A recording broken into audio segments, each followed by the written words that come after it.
Bienvenue dans cette nouvelle édition du QG News. Voici les titres de l'actualité.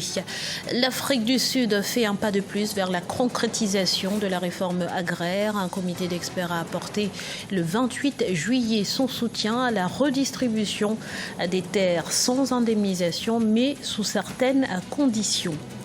La filière céréales reprend des couleurs en Algérie. La valeur de la production agricole de céréales a dépassé 220 milliards de dinars en 2018, dont 141 milliards de dinars de blé dur. Et puis, les musulmans de la République démocratique du Congo privés de pèlerinage à la Mecque.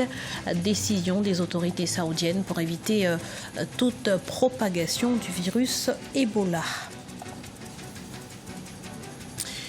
Mais avant de développer ces titres, les jeunes Soudanais ne décolèrent pas. Des milliers d'entre eux sont descendus dans les rues de Khartoum. Omdurman, Kassala ou encore Al-Nahout ce mardi en réaction à la manifestation sévèrement réprimée du 29 juillet. Manifestation qui visait à protester contre l'inflation et les pénuries de pain, d'eau et d'électricité. Selon le comité central des médecins, 5 manifestants ont été tués et 62 autres blessés. Notant qu'un couvre-feu a été décrété dans la foulée. Il sera en vigueur de 19h GMT à 4h GMT pour une période indéterminée.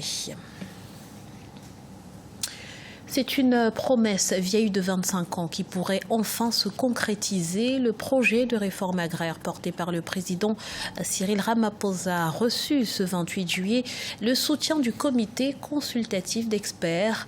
Ceux-ci ont approuvé le texte qui vise à corriger les inégalités héritées de l'apartheid aboli en 1991, mais sous certaines conditions. On fait le point tout de suite avec Kamesh Katapoul.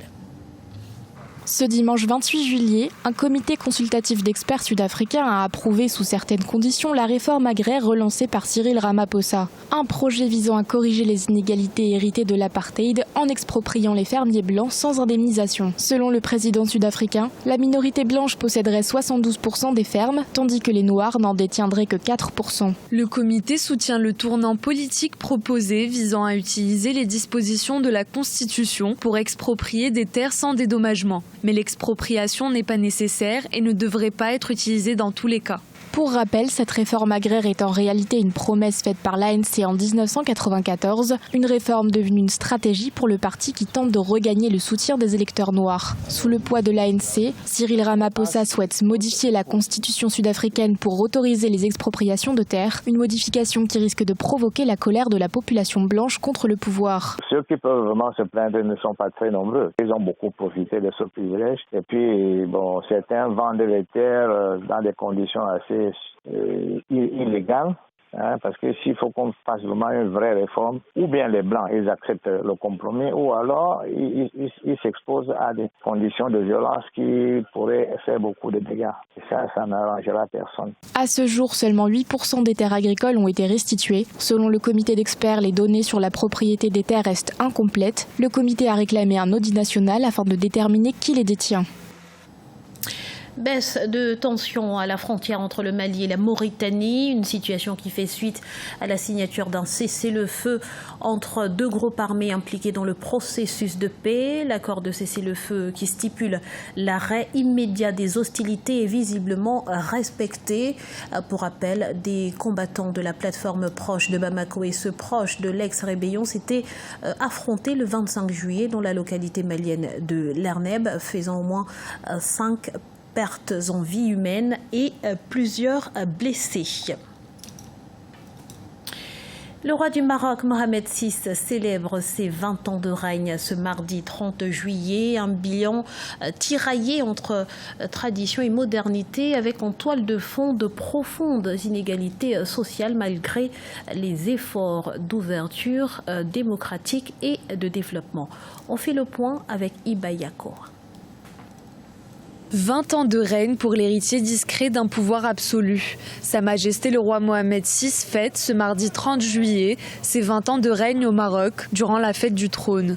Incarnant la continuité traditionnelle de la monarchie marocaine, il affiche également l'image d'un homme moderne, ouvert au changement. Nous sommes un pays qui, depuis l'avènement du roi Mohamed VI, s'inscrit à la fois dans la continuité et le changement. Il n'y a pas eu de changement de régime et il n'y a pas eu de rupture. Le système est resté le même en prouvant qu'il a une forte capacité d'adaptation à l'évolution du temps et de la société. Néanmoins, le constat pour les inégalités reste le même. Le modèle actuel politique ne répond pas à toutes les demandes et besoins croissants des citoyens et ne réduit pas les inégalités sociales.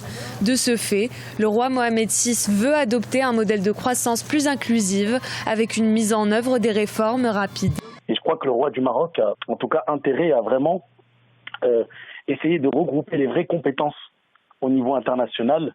Les Marocains qui résident à l'étranger, que ce soit en Europe ou dans d'autres continents, à vraiment, je crois, participer à la construction du Maroc. Le roi accumule les grands chantiers dans son pays, notamment le port de Tanger Med, la plus grande centrale solaire au monde Nour, ou la nouvelle ligne de TGV Al-Borak. Il pilote les orientations stratégiques du Maroc avec l'ouverture sur l'Afrique et la réintégration de l'Union africaine en 2017. Une des réformes emblématiques de son règne reste celle de 2004, à savoir l'adoption d'un code de la famille renforçant le droit des femmes. Sur le plan religieux, en tant que commandeur des croyants, le roi Mohamed VI défend un islam tolérant, assurant la liberté de culte aux juifs et chrétiens étrangers au Maroc. Les céréales sont une filière stratégique en Algérie. Elles pèsent environ 220 milliards de dinars et permettent d'assurer la sécurité alimentaire. La hausse de la production est donc de bon augure pour l'économie. Plus de détails avec Iva Yako. En Algérie, le blé dur a atteint en 2019 à lui seul plus de la moitié de la production globale des céréales du pays. Ce samedi 27 juillet, le ministre de l'Agriculture, du Développement rural et de la Pêche, Chérif Omari, a indiqué que la valeur de la production agricole des céréales a dépassé 220 milliards de dinars algériens. Une production en plein essor puisqu'en 2018, la valeur globale était de 141 milliards de dinars de blé dur. La stratégie du gouvernement vise à réaliser la complémentarité entre les chaînes de valeur pour la filière agricole et agroalimentaire à travers l'encadrement de toutes les initiatives et les procédures des secteurs publics et privés. Le secteur agricole contribue fortement à la sécurisation alimentaire, démontrant ainsi l'importance stratégique de cette production.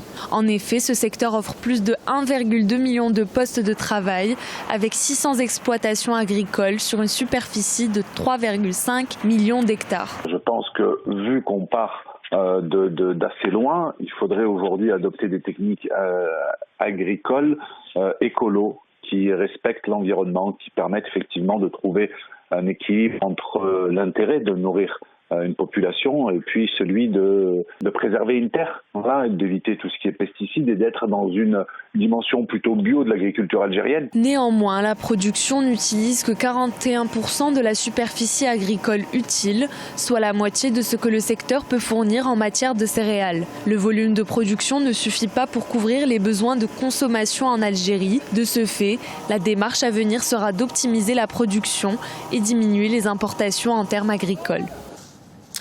C'est un coup dur pour les musulmans de la République démocratique du Congo. Sur ordre des autorités saoudiennes, ils sont interdits d'entrer en Arabie saoudite et seront donc privés du Hajj.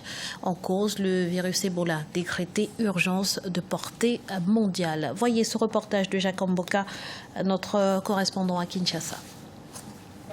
Les musulmans congolais interdits de faire le déplacement pour la Mecque. Une décision du ministère des pèlerinages de l'Arabie saoudite qui craint les risques d'exportation de la fièvre d'Ebola qui sévit à l'est de la République démocratique du Congo. Ici, à la grande mosquée de Kinshasa, on estime que la mesure prise par les autorités saoudiennes est tout à fait logique.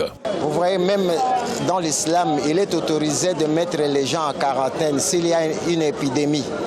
Donc ce que nous regrettons, parce que le monde ne conjugue pas l'effort pour éradiquer cette maladie. C'est très dangereux. Nous mettons beaucoup de moyens pour combattre le terrorisme.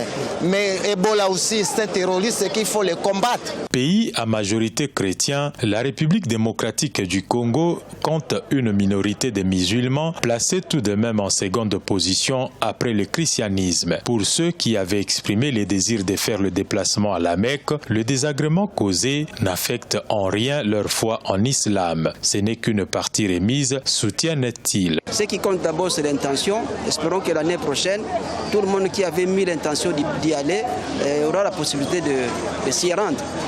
Si Dieu le veut, Inch'Allah. L'épidémie d'Ebola, qui justifie la mesure prise par le gouvernement saoudien, a été déclarée en août 2018 à Beni et a déjà causé plus de 1700 décès. Un cas déclaré et suivi du décès à Goma, au nord Kivu, a alerté un peu plus la communauté internationale. La Banque mondiale vient de décaisser une enveloppe de 300 millions de dollars dans le but de soutenir la riposte. Ce journal a été réalisé par l'ensemble de la rédaction. Merci pour votre fidélité. Dans un instant, une nouvelle édition de l'actualité sur Africa 24.